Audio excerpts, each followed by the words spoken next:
Now we're joining you with some breaking news.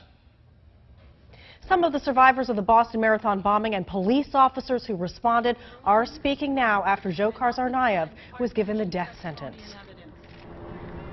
They have been incredibly attentive, and they are to be commended for their commitment to their service. I also want to thank the many victims, survivors, and witnesses who testified in this case, as well as those who came every day to support them in court. Truly, the victims and the survivors are the voices of Boston Strong, and the living proof that there was much love in this city on the afternoon of April 13th, 2 years ago. I want to thank them for their testimony and their presence. Our goal in trying this case was to ensure that the jury had all of the information that they needed to reach a fair and just verdict. We believe we accomplished that goal, and that the trial of this case has shown the world what a fair and impartial jury trial is like. Even in the wake of horror and tragedy, we are not intimidated by acts of terror or radical ideals. On the contrary, the trial of this case has showcased an important American ideal, that even the worst of the worst deserve a fair trial and due process of law. Today the jury has spoken, and Dzhokhar Tsarnaev will pay with his life for his crimes. Make no mistake, the defendant claimed to be acting on behalf of all Muslims. This was not a religious crime, and it certainly does not reflect true Muslim beliefs. It was a political crime designed to intimidate and to coerce the United States. Although the defense claimed that the defendant was himself intimidated and coerced by an older brother, the evidence did not bear that out. The defendant was an adult who came to believe in an ideology of hate, and he expressed those beliefs by killing, maiming, and mutilating innocent Americans on Patriots' Day. Today is not a day for celebration. It is not a day for political or moral debate. It is a day for reflection and healing. Our thoughts should now turn away from the Tsarnaev brothers for good and remain with those who will live in our memories forever. Crystal Marie Campbell, Martin Richard, Sean Collier, and Lindsay Liu. Our thoughts and prayers should also be with the 17 brave individuals who lost limbs during the marathon bombing, and all the other victims and survivors who still cope with injury, with loss, and are still healing. As well as our hearts should be with this great city of Boston. After 2 years in investigating this case and 12 weeks of trial, it is time to turn the page in this chapter. I want to briefly acknowledge the hard work and commitment of the investigators, the prosecutors, and the victim witness advocates in this case, in particular, Assistant U.S. Attorneys William Weinreb, Al Chakravarty, Nadine Pellegrini, and Steve Mellon. Anyone who has watched their work over the last 2 years knows that the United States has not been better represented. Their commitment, not only in the courtroom, but to the victims and survivors themselves, has been incredible. I also want to thank all of my law enforcement partners, local, state, and federal agencies, in particular the FBI, who along with the JTTF, as well as Boston Police Department, Massachusetts State Police, Watertown, and MIT Police, worked tirelessly from the very beginning to find those who were responsible for these heinous crimes and to assist in holding them accountable. I have never been prouder to be a part of such a dedicated group of law enforcement officials. And now I'm going to turn it over to my colleague, Vince Lisi, the Special Agent in charge for the FBI's Boston Field Office. Good afternoon. First, I'd like to thank the amazing team that came together in the face of this horrible tragedy. And I don't just mean the team represented right here on this podium. I mean the first responders and the healthcare professionals who jumped into action on that horrible day and acted so heroically to save so many lives. And then the investigative team that came in behind them, who worked side by side and worked as one team to gather a tremendous amount of evidence that was used to convict this terrorist. One thing that people need to know is that the FBI and our law enforcement partners, we show up to work every single day for the victims who rely on us to bring these people to justice. And that's just what we did here. But the most amazing thing was the inspiration and motivation that these victims gave us every single day. It was their unimaginable strength. It was a constant reminder to us of why we had to keep pushing forward and pursuing every single lead. So to the victims, I just want to say thank you. Your strength has been nothing but inspirational and strengthened our resolve to continue to show up to work every day for victims of bomb crimes. Any questions? So, Tim, did you read Bill and Denise Richards' op-ed in the Boston Globe? And if so, did you think about changing your approach with regard to the death penalty? I read their letter and I responded to it. I believe the Globe, I know the Globe wrote a piece containing my remarks at that time, that what they had to say, their position was very, very important to me, had a great impact, as well as really what also the other victims and survivors that I have encountered in this case have said, and that we came to this decision of pursuing the death penalty not lightly. When I say we, the Department of Justice, the Attorney General who approved it, and there was a long, careful process in which there was a tremendous amount of input from different levels of my office and the Department of Justice. And when the Attorney General approved it based on the nature of the crimes in this case and the degree of the harm, we then continued on that path. Yes, were you saddened or surprised that a death verdict was not returned for Officer Collier?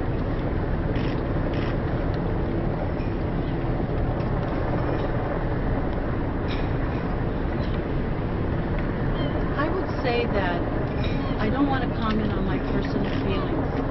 I will say this. The jury had a really difficult job to do, and this was not an easy result for them to arrive at. And it was clear that they've been so attentive, so thorough. We appreciate the incredible service that they have provided, what they have been through, and so we're gratified with their service. And I will be reaching out to the Collier family, and I will personally be talking to them. Given the long-term mercury prospects of the death penalty in the United States, do you think Tsarnaev will ever actually be put to death? I don't want to speculate on that. I would believe so after all the appellate process and so forth, but I mean, I agree with you. It is a long process. Just for us, is he confident that you charged anybody who had knowledge of this crime? Absolutely. Yeah, absolutely. I mean, our investigation's been so thorough and exhaustive that if somebody had anything to do with this bombing, we brought them to justice. What about these two brothers? Tsarnaev's wife? Do you have any sense whether she might be charged? I'm not going to comment on anything to do with anybody that hasn't been charged with any investigations. We may or may not have. You heard they can bring charges steps that involving Tsarnaev. What happens next in terms of where he goes and how he might be put to death when and if that comes about? Well, right now, Mr. Tsarnaev will remain in the custody of the U.S. Marshals. Be mindful that there is another proceeding, a huge proceeding, that remains to be completed, and that is a sentencing hearing. There will be a sentencing hearing that will be scheduled. We don't know when. As you heard in court, the judge scheduled a status conference. At that status conference, I would hope and expect that they would discuss when the sentencing hearing will be scheduled, at which point victims and survivors will have an opportunity to make an impact statement in writing. We've already solicited written impact statements from victims and survivors, but some obviously will get an opportunity to be heard in court, and so we'll figure that out. But there'll be a sentencing hearing. The judge will then formally issue a sentence, and then the defendant will go into the custody of the Federal Bureau of Prisons, and then they will determine whether he goes to ADX or he goes to Terre Haute, awaiting the appellate process. But we have nothing to do with that. The Federal Bureau of Prisons will then be in charge. Carmen, was there a particular point for you or for law enforcement, a particular part of this case or something that you found that really drove you guys to consider the death penalty, or a detail about what you saw about Mr. Tsarnaev's behavior that made you think we need to explore the toughest punishment possible? When you look at the crimes that occurred here, the heinous gravity of the crimes, the number of deaths, you know, a child was murdered with a weapon of mass destruction. Another young one, 2 young women as well. A police officer was executed in the line of duty.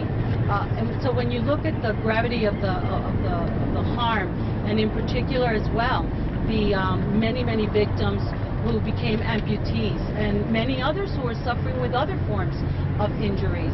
And then you look at the motives, as we said in our case, the political motives. Really, this was an act of terrorism.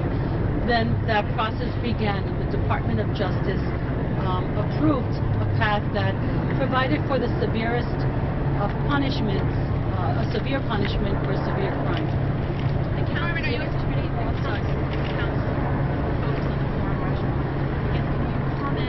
About the death penalty, which is the life sentence now. I don't hear the last part. Can you comment? What is your reaction to the jury's finding on the problem of law?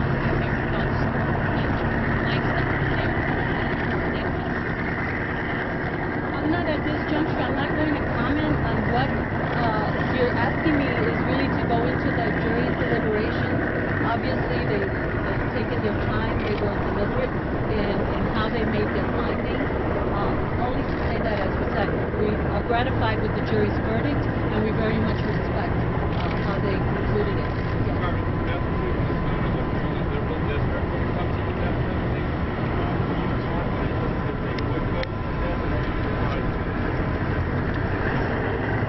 How I feel about it really isn't at issue here.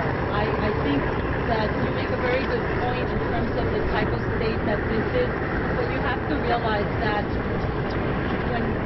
when you're in court and you're sitting as a jury and you're listening, you're the only ones that really have full access to all of the evidence, all of the key factors that should be considered. You have the law to follow. I think that acts as much more of a controlling factor rather than what your opinion may be. But clearly, never an easy decision. What I was confident of and what I think proved true is the tremendous work that the prosecutors and the investigators did in presenting this case. I thought that they, first of all, in terms of the investigation, they left no stone unturned. But in terms of the presentation of the evidence, I feel very gratified and very proud that we were able to show exactly what happened here, provide motives for what actually did happen, so that the jury could render a just and fair verdict. So were you surprised? Were you surprised at all? I mean, the overall findings, you know, what you mentioned about the sort of state, were you surprised? I don't want to comment on that. Did you have a referendum on the death penalty? You know, some of your legal team became very emotional during the presentation of the evidence. Can we hear a little bit about their reaction today? You know, this was a dogged investigation. They got emotional. We hear about their reaction and when the victims may have said to them after the verdict was rendered. Do you want to hear from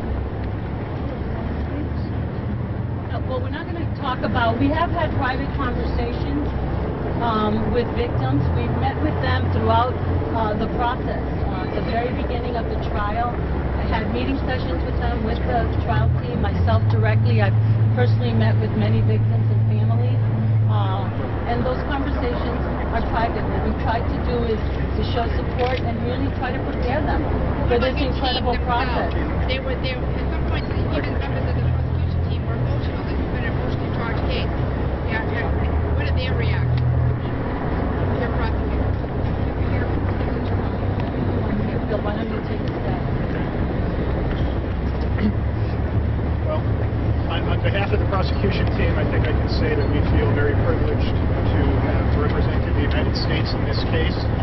We're grateful to the U.S. Attorney and to the Department of Justice for entrusting us with an important case. And it was our goal to make make sure that the jury got all the information they needed to make a fair and impartial decision in this case. We wanted to make sure the victims had an opportunity to tell their stories, and we wanted to make sure that that the entire story was told. And we are grateful for all the people who assisted us in that endeavor. It's been a long haul. We think that we did our best, and we're grateful for the opportunity we had to do that. We're grateful for the jury's hard work in this case. And it is an emotional experience to be part of, but part of your job as a prosecutor to put your emotions aside, follow the law, do what your job requires, and that's what we tried to do. You say you wanted to tell the whole story through this trial. Is that why you didn't take the plea deal early when they offered to plead life without parole? Well, we can't comment on anything that isn't in the public record in this case, but it's always the job of prosecutors in prosecuting a case to try and make sure that the story gets told and that the jury has the information they need to achieve a fair verdict. Bill, is there an answer in all of this you didn't get that you most wish today the answer to? You know, the four of us standing up here, along with many other people who aren't standing here, but who were every bit as much partners with us in this case as we have spent the last 2 years working night and day, researching the facts of this case, trying to understand what happened, and I think that we have as full and clear a picture of what happened as we could hope to have. Mr. Weinrab, in their close, Chief Clark sounded frustrated and trying to give a clear, concise answer as to I think one of the flashes of the case felt that whatever we learned about Chief Clark for years, you know, as a prosecutor, like you have clear insight into his mind, what happened to make these heroes. Nobody can see into another person's mind. And it's often the case in criminal cases that you have to prove that somebody had an intent to do something or a motive to do something, and you do that in the only way that you can as a prosecutor, which is that you look at the facts, you look at the things that they said, you look at all the evidence in the case, and you present it to the jury, and ultimately it's for them to make those judgments.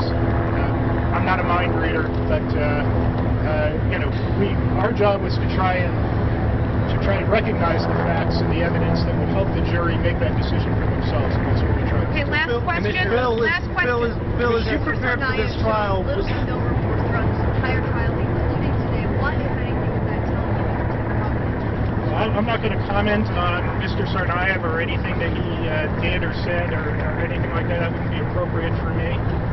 Again, the issue of remorse was an issue that was put before the jury. They heard evidence about it, and they rendered their judgment on it, and I think that it's their judgment and not our personal views on anything that really matters. Okay, guys, thank you. Commissioner Evans, what's the reaction of the department? Okay. Left up, run out of Boston.